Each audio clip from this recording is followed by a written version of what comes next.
এই দাঁড়াও তোমরা।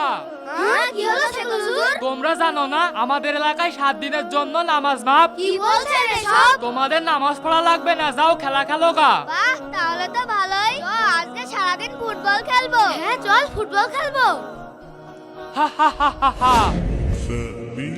এই তোমরা এদিকে আসো। কি হলো? নামাজের আর 5 মিনিট আছে, তোমরা এখানে খেলা খেলছো কেন? আমাদের মহল্লাতে নাকি 7 দিন নামাজ মাফ। কি বলছো এইসব? কে তোমাদের এই কথা বলেছে?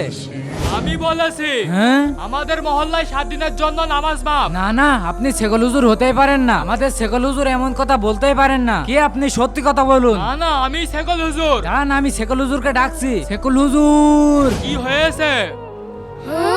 দুইটা শেখুল হুজুর। এবার সত্য কথা বল, তুই কে? আমি শয়তান। আমি মানুষকে পথভ্রষ্ট করার জন্য মিথ্যা কথা বলি। শোনো তোমরা, এভাবে শয়তান তোমাদেরকে মানুষকে নামাজের থেকে ধোকা দেয়। মনে রাখবে, যুদ্ধের ময়দানেও নামাজ ছাড়ার হুকুম নেই।